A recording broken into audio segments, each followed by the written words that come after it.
Resistencia a la insulina. Resistencia a la insulina es lo que precede a la diabetes, a la prediabetes. Para que a una persona le dé prediabetes o le dé diabetes, tiene que cometer dos errores.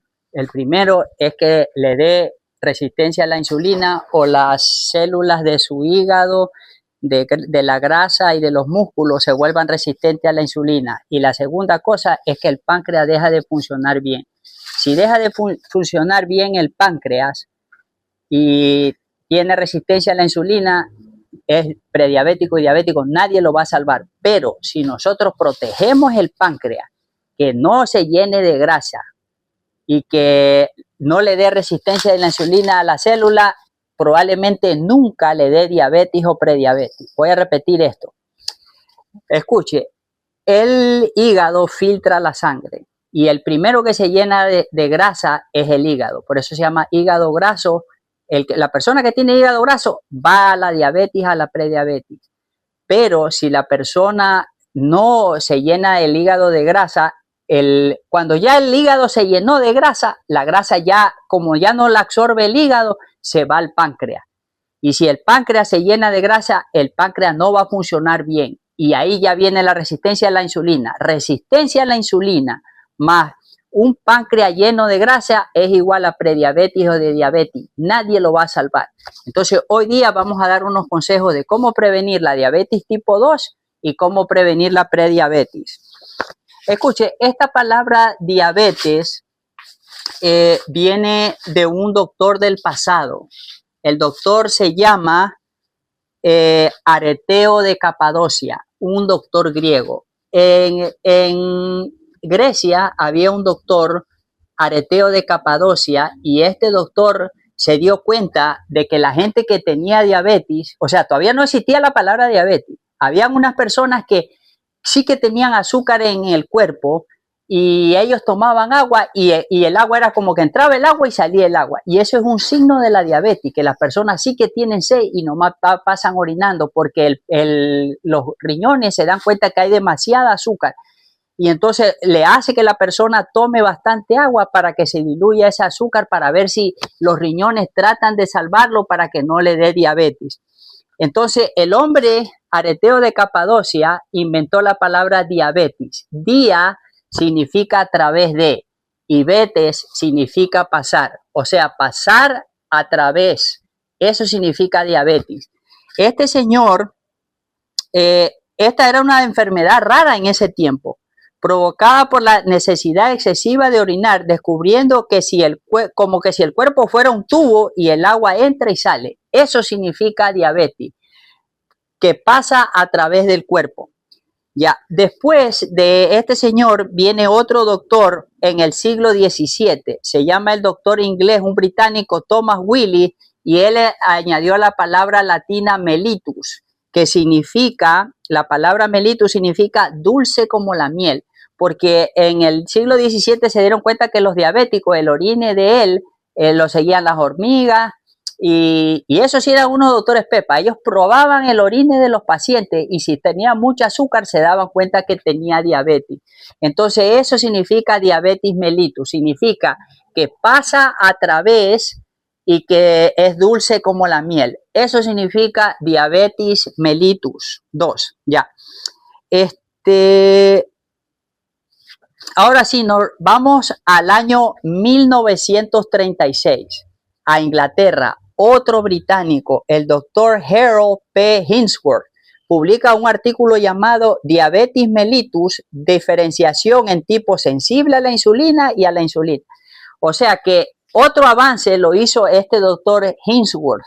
Él se dio cuenta de que habían dos tipos de diabetes, uno que era resistente a la insulina y otro que no era resistente a la insulina. El que no era resistente a la insulina era la diabetes tipo 1.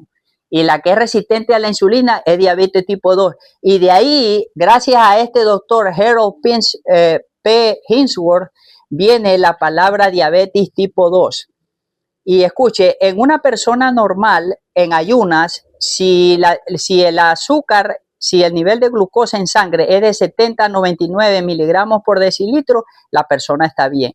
pero si ya entra entre 100 y 125 miligramos por decilitro, ya es prediabético. Y si pasa de 126 o superior, ya es diabetes, Entonces, este señor Hinsworth, este doctor británico Pepa, este señor se dio cuenta de que había una diabetes que era resistencia a la insulina, y ahí esta palabra nace, resistencia a la insulina. Pero de ahí viene otro doctor, también británico de Inglaterra, el doctor David Matthews. Al parecer la diabetes tuvo 3 doctores bien buenos que ayudaron a descifrar este enigma que se llama la diabetes. El doctor se llama el doctor David Matthews. Y este señor inventó un modelo de evaluación de la homeostasis para la resistencia a la insulina. O sea, él creó esta prueba, la HOMO-IR. Ya esta prueba en ayuna, o sea, la insulina se mide en microunidades por mililitro. En ayuna, lo óptimo para la insulina en sangre es de menos de 10 microunidades por mililitro. Ya lo normal es de 2 a 25 microunidades por mililitro, la persona está bien. Pero si ya tiene de 25 o 35 para arriba microunidades por mililitro, esa persona ya tiene resistencia a la insulina. Y escucha, aquí puede hacer una prueba. Esta la inventó este doctor Matthews. O sea, para que sea resistencia a la insulina, las células musculares, la del hígado y el tejido graso, no dejan entrar insulina, ya presentan resistencia. Si hay resistencia en el hígado, en el tejido graso y en los músculos, ya la persona tiene resistencia a la insulina. Esa es otra manera. Por ejemplo, si a mí me hicieran una prueba de glucosa en sangre, yo tengo 92 miligramos por decilitro y una insulina en sangre de 10 microunidades por mililitro, yo multiplico 92 por 10, me da 920. La divido para 405, me da 2.7. Y ahí me voy a este grupo. Quiere decir que estoy bien, estoy normal, ¿ya? Entonces, haciendo esta prueba se puede saber si una persona tiene resistencia a la insulina o diabetes. Ya, las causas.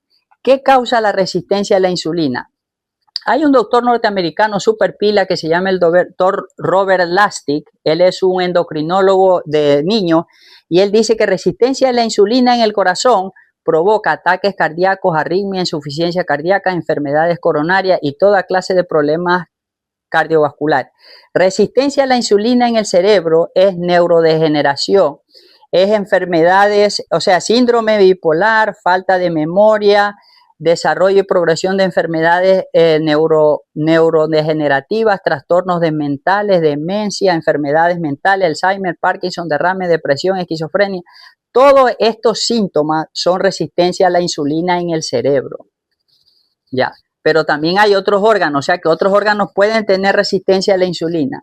Resistencia a la insulina en el hígado es hígado graso no alcohólico, cirrosis o cáncer de hígado o fibrosis hepática. Resistencia a la insulina en los riñones quiere decir enfermedad renal crónica, cáncer renal o otras enfermedades de los riñones.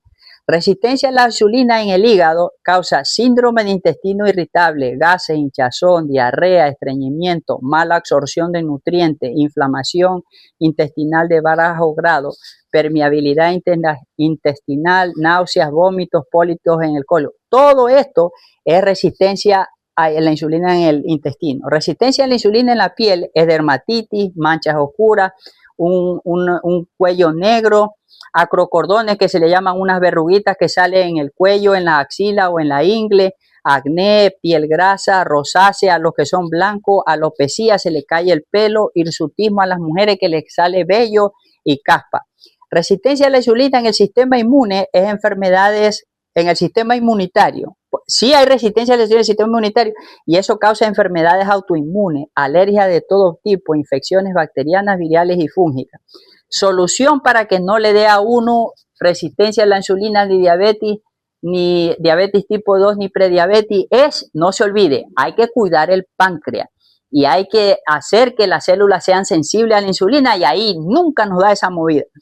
Ya la solución es eliminar azúcares y harinas refinadas. Usted no quiere que nunca se haga diabético, no coma cosas azucaradas ni harinas refinadas.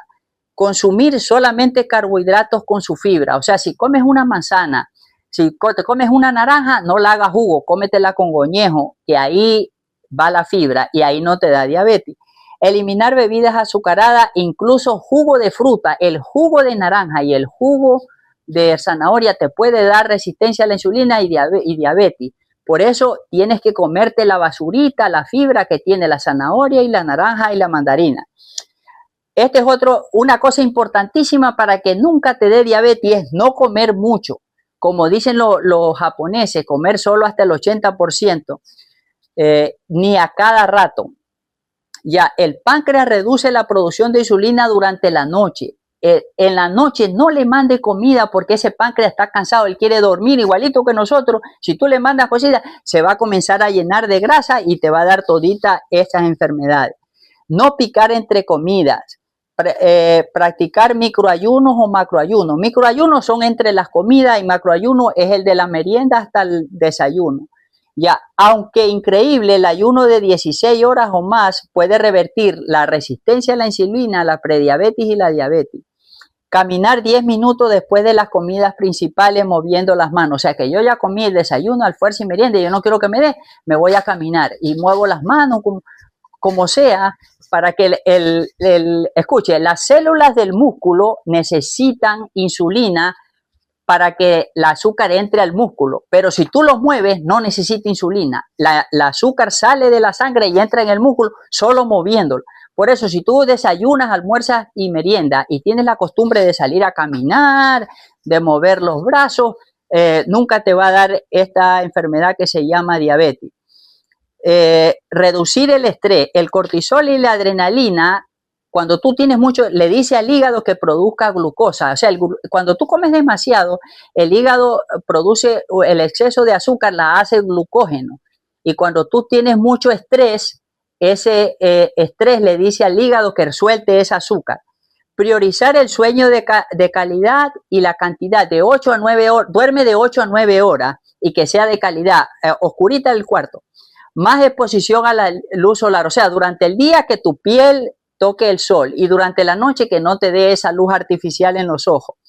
No romper el ayuno con carbohidratos, sino con fibra, proteínas y grasa que retrasan la producción de glucosa. O sea, tú te levantas, no te comas una tortilla, un pan de almidón, un pan blanco, nada. Empieza con fibra, una manzana, una pera, hojas. En mi caso me gusta comer la hoja de insulina para que no me dé diabetes. Al comer empezar con la proteína y grasa y luego la ensalada y por último los carbohidratos complejos. Evitar la contaminación atmosférica y los disruptores endocrinos. Escuche, en Inglaterra hubo un incendio, o creo que fue en Italia, y las personas que respiraron todito ese humo le dio diabetes. ¿Por qué? Porque la contaminación ambiental también causa que te dé diabetes. Reducir la exposición a la luz artificial durante la noche. Cuando el foco se prende en la noche o tú ves demasiada luz, el ojo le dice al hígado que haga glucosa. Entonces, por eso tú no quieres que tu hígado siga produciendo azúcar o glucosa, poca luz artificial en la noche. Y por último, las células del cuerpo humano son más sensibles a la insulina durante el día y no por la noche. Por eso se debe comer solamente durante el día. El cuerpo deshidratado se vuelve más propenso a la resistencia a la insulina, por eso tiene que estar tomando agua, hidratarse, y no solamente agua, sino que tenga minerales, porque se puede diluir el agua, el exceso de azúcar se puede diluir en agua, y eso ayuda al páncreas. Además, las células deshidratadas se vuelven más sensibles a la insulina, por ello mantenerse bien hidratado es una manera efectiva de evitar la resistencia a la insulina, prediabetes y diabetes tipo 2. De hecho, el efecto de hidratación es mucho mejor si al agua le agregamos minerales como cromo, magnesio, boro, yodo, potasio. Bueno, damas y caballeros, si usted no quiere, no se olvide que a usted nunca le va a dar diabetes o prediabetes si usted cuida su páncreas, que no tenga grasa y que no tenga resistencia a la insulina. Usted, la diabetes, la prediabetes nunca va a ser el problema.